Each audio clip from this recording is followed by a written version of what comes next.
Hey everyone, it's Sarah here. For those of you who do not know me, I'm a human biology student at North Carolina State University.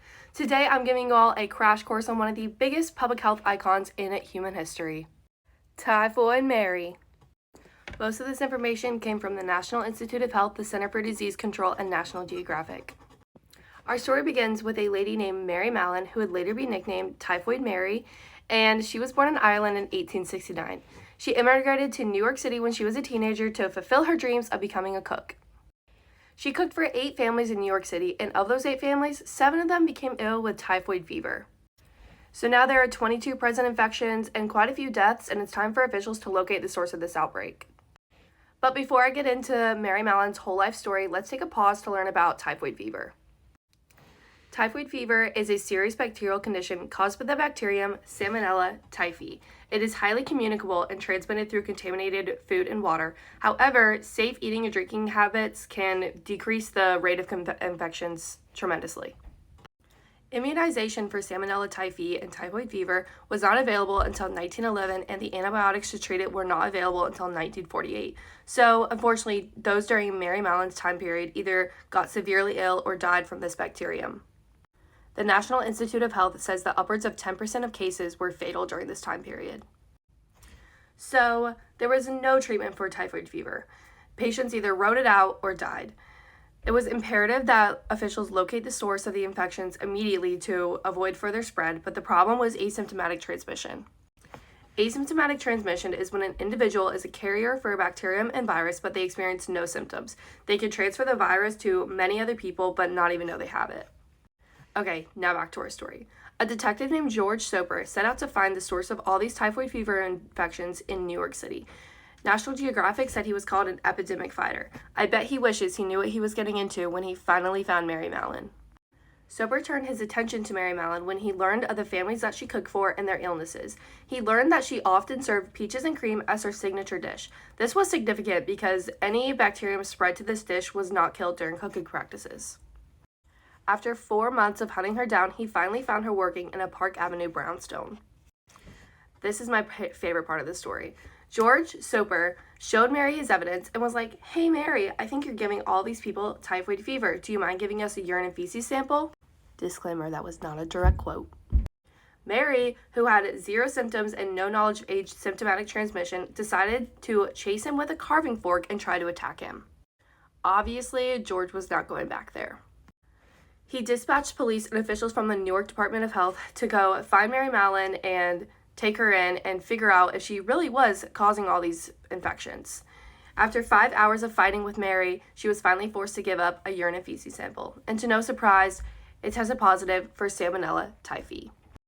And this is when they coined the term Typhoid Mary. The newly crowned Typhoid Mary was sent to Riverside Hospital on North Brother Island, which is famous for housing individuals with infectious diseases. Mary sued the New York Department of Health, but she lost because officials said that she was a public health risk and what she was doing was illegal. They wanted to remove her gallbladder because they believed that was the source of the infection, but Mary declined because she thought, there's no way I can actually transmitting this bacterium to this many individuals and making them sick. To be fair to Mary, no one tried to educate her in asymptomatic transmission, being a carrier, or the germ theory. In 1910, Mary was released from North Brother Island under the condition that she could no longer be a cook. She was promised assistance in finding another job and another thing to do with her life. It would be great if the story ended here, but Typhoid Mary would not be such an important part of history if it wasn't for what happened next. In 1915, another typhoid fever outbreak occurred at Siloam Maternity Hospital. 25 people had become infected. Who was sent to investigate? Our good friend, George Soper. The cook working at the hospital at the time was a lady named Mrs. Brown. I bet you can guess who Mrs. Brown was. By this point, George probably really regrets taking this job. Typhoid Mary had become a cook at this hospital under a fake name, Mary Brown. She had no other skills, no other source of income, and didn't believe that she was a danger to the public. So, of course, she wanted to keep cooking. That didn't turn out so well for her because when they finally found her again, she was sent back to North Brother Island, this time for good. National Geographic calls this a life in exile. She spent her time at North Brother Island reading and working in the laboratory, undergoing many tests, and all of which tested positive for Salmonella typhi. In 1938, she passed away from a stroke. She spent 25 years in quarantine, and even then, she still never admitted to being a typhoid carrier. So recently, I made a TikTok about Typhoid Mary that went completely viral. I said that she was my Roman Empire, which is very true. I think about the legacy that Typhoid Mary left on the world of public health every single day. The video read, "My Roman Empire as a human biology major is Typhoid Mary. She single-handedly caused 2 typhoid fever outbreaks in New York City. When asked to provide urine and feces samples, she attacked the guy with a carving fork. She was quarantined for 25 years. Even after many tests confirming her infection, she never admitted that she had Salmonella typhi. I think about her way too often." So some of the comments I received on this TikTok that I want to address are along the lines of, all she had to do was wash her hands after she pooped.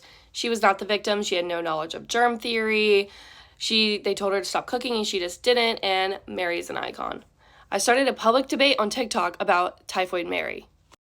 Honestly, I agree with all the comments. There's so many different ways to look at this situation. On the one hand, she refused a cholecystectomy or gallbladder removal that could have cured her. She really could have just washed her hands and many infections could have been avoided. Or she could have just stopped cooking like she was told. But on the other hand, she was ridiculed and punished for something she did not understand.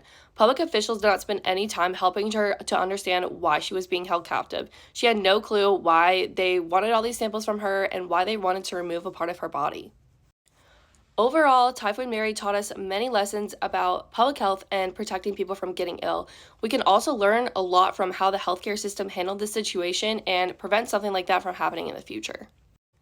Mary Mallon, aka Typhoid Mary, was an icon for sure. Maybe she wasn't a perfect icon, maybe she wasn't the greatest person that ever existed, but she's still an icon and so important to the world of public health. She truly is my Roman Empire. Thank you all for watching my crash course on Typhoid Mary. If you're interested in learning more, the National Institute of Health, the CDC, and National Geographic have amazing articles on her and her life story.